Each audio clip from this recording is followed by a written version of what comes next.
सदर Joe Biden ने आज ऐलान किया है कि वो अपने टेन्योर के अंदर गुआंतानामो बे के अंदर मौजूद अमेरिका की सबसे खतरनाक जेल को बंद कर देंगे। आपको ये बता दें कि 40 प्रिजनर वहां पर अब भी मौजूद हैं, जिनमें इतलात ये हैं कि डॉक्टर आफिया सदीकी भी गुआंतानामो बे की जेल के अंदर मौजूद हैं। आपको ये भी बता दें कि सदर बराक ओबामा ने इस बात का ऐलान किया था कि वो अपने टेन्योर के अंदर गुआंतानामो की जो जेल है उसको बंद कर देंगे, लेकिन जैसे ही उन्होंने फैसला किया तो यूएसए की कांग्रेस ने सदर बराक ओबामा के ऊपर पाबंदी लगाई और उनका जो ऑर्डिनेंस था उसको रोक लिया। लेकिन अब जो बाइडेन कहते हैं जो मर्जी हो जाए वो बराक ओबामा का वो प्रॉमिस भी पूरा करेंगे और अपने टेन्योर के अंदर गुआंतानामो बे के अंदर मौजूद अमेरिका की सबसे खतरनाक और डेडली तरीन जेल है उसको बंद कर देंगे। क्या आफिया सदीकी भी उस जेल से अमेरिका के अंदर ट्रांसफर होगी?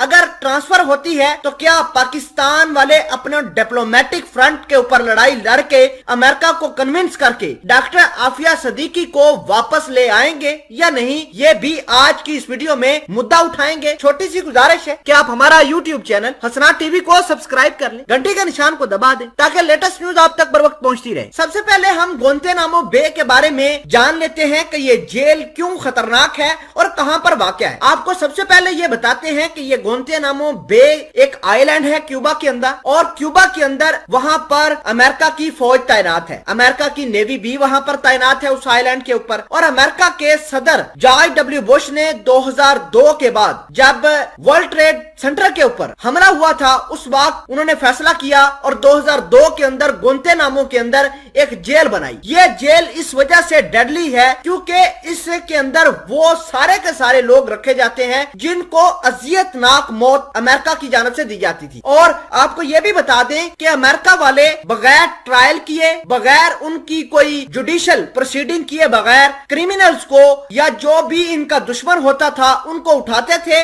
और उस जेल के अंदर मुंतकिल कर देते थे। आप इस जेल के बारे में यूं जानिए कि इंसान इस जेल के अंदर बैठ भी नहीं सकता, इतनी खतरनाक जेल है। जब सदर बुश ने इस जेल का कयाम अमन में लाया तो उस वक्त अमेरिका ने सदर बुश के टेन्योर के अंदर तकरीबन 740-750 लोग वहां पर रखे। लेकिन जब बराक ओबामा आए तो उन्होंने काफी हद तक वहां पर मौजूद जो कैदी थे उनको रिहा किया और उनके टेन्योर में खालिसतन सिर्फ 40-50 लोग रह गए। उसमें एक जो खातून थी वो पाकिस्तान की बेटी आफिया सदीकी भी मौजूद थी वहां पर, जिनको 86 साल की कैद सुनाई गई है और वो गुआंतानामो के अंदर भी मौजूद है। आपको ये बता दें कि डोनाल्ड ट्रंप ने ऐलान किया था कि वो गुआंतानामो को बंद नहीं करेंगे और 2018 के अंदर उन्होंने साइन कर दिया और एक बंदे को अमेरिका से ट्रांसफर किया गुआंतानामो के अंदर। यानी सदर डोनाल्ड ट्रंप ने अपने पूरे टेन्योर के अंदर सिर्फ एक कैदी को गुआंतानामो जेल के अंदर रखा। अब बात करते हैं जो बाइडेन की। तो जो बाइडेन ने दरअसल डेमोक्रेटिक पॉलिसी को लेकर चलना है और बराक ओबामा का जो प्रॉमिस था वो आगे लेकर चलना है, उसको पूरा भी करना है। और इस वजह से वो कह रहे हैं कि वो इस गुआंतानामो जेल को हमेशा हमेशा के लिए बंद कर देंगे। नाज़रीन ग्रामी, आपको बताते हैं कि क्या पाकिस्तान वाले डॉक्टर आफिया सदीकी को वापस ला पाएंगे या नहीं। तो बात यह है कि पाकिस्तान की डिप्लोमेसी अच्छी नहीं है। अगर पाकिस्तान अपने डिप्लोमेटिक तरीके से लड़ाई लड़े, अमेरिका चूंकि ये जेल बंद कर रहा है, वहां पर मौजूद जितने भी कैदी होंगे वो अमेरिका की टेक्सास के अंदर एक जेल है वहां पर मुंतकिल किए जाएंगे। और वहां से पाकिस्तान अगर कन्विंस करे बाइडेन की एडमिनिस्ट्रेशन को तो पाकिस्तान बड़ी आसानी से डॉक्टर आफिया सदीकी को वापस मुल्क के अंदर ला सकते हैं। अब आपको ये बता दें कि सिर्फ और सिर्फ 40 बंदे गुआंतानामो जेल के अंदर मौजूद है, जिनमें एक डॉक्टर आफिया सदीकी भी है। अगर पाकिस्तान वाले हिम्मत करें, जो बाइडेन को कन्विंस करें, तो डॉक्टर आफिया सदीकी वापस रिहा होकर पाकिस्तान आ सकती है।